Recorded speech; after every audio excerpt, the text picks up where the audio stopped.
Okay, oftentimes in middle school math classes, we overlook the rhombus and the kite, other than just identifying the shape and maybe listing the properties. So I'm just going to do a couple problems here. So a square is a type of a rhombus, but a rhombus looks like just a general parallelogram. All four sides are the same, but then it has additional properties that I think that I sent you in one of our previous videos. So for this one right here, if you need to find side xy, or I'm sorry, xw, well, what they give us is bw. So what you might want to say is, we know that segment bw and segment xw are congruent. That means their measures are the same. So the measure of bw, segment bw, is equal to the measure of segment xw. So then we can go ahead and write that. 2x minus 7 is the unit, and these are all in units, is equal to the measure of xw. Oh, sorry. But what we also know is that the measure of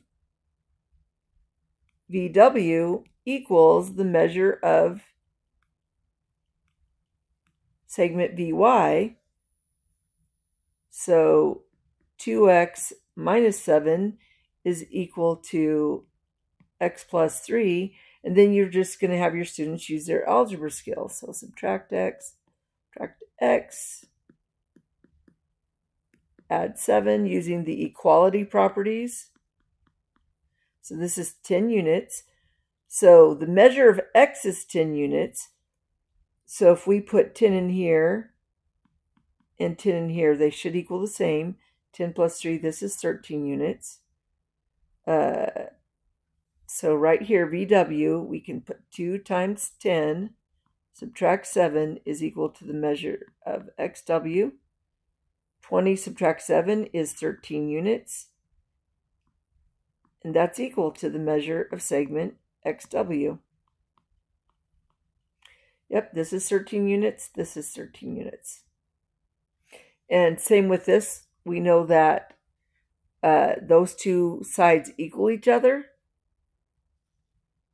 And those two sides are also congruent, which means their measures are the same. And so you just kind of set it up like that. You could probably do it in one fewer step. So, for example, what I mean by that is you could say that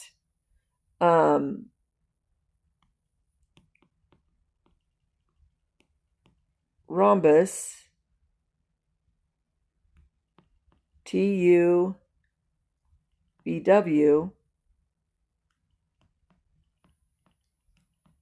sides are congruent.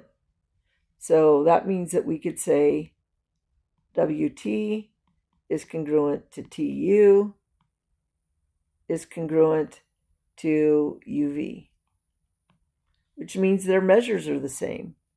So the measure of WT is equal to the measure of segment TU,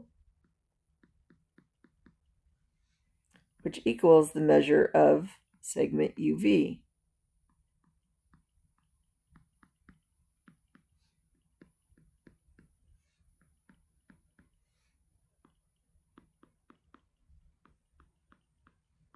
And then you just use the equality properties.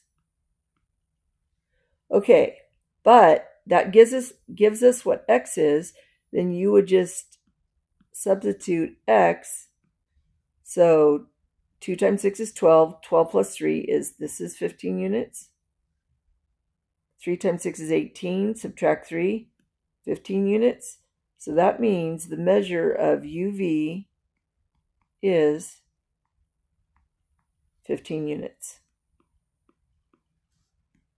All of the sides are the same. Okay? Now we have a kite.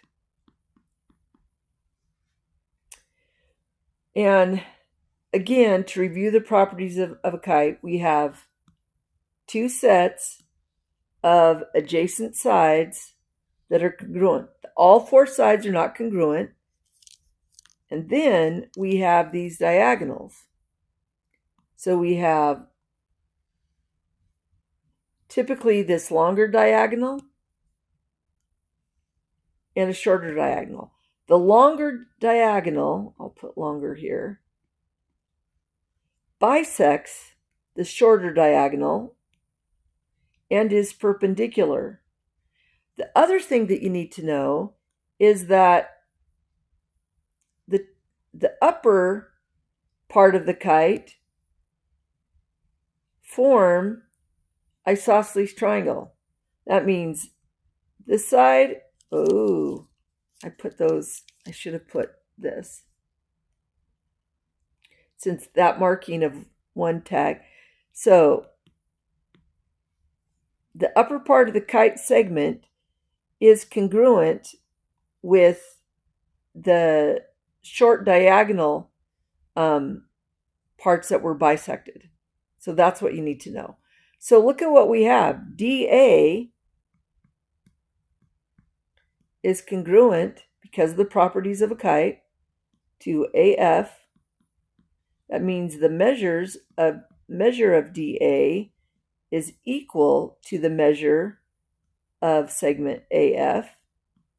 Well, DA is 21, AF is 5x minus 4, and then you just use algebra skills and the properties.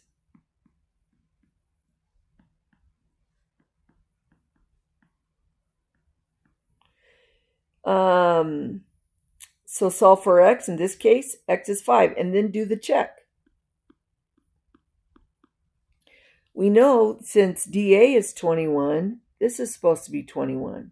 So 5 times 5, subtract 4, does indeed equal 21. 25 subtract 4 is 21.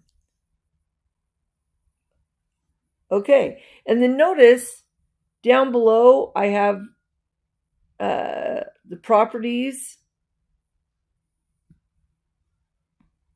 of or transformations, and I've left you some other formulas down here, and then there's the answer key to check. I think, is this the last one?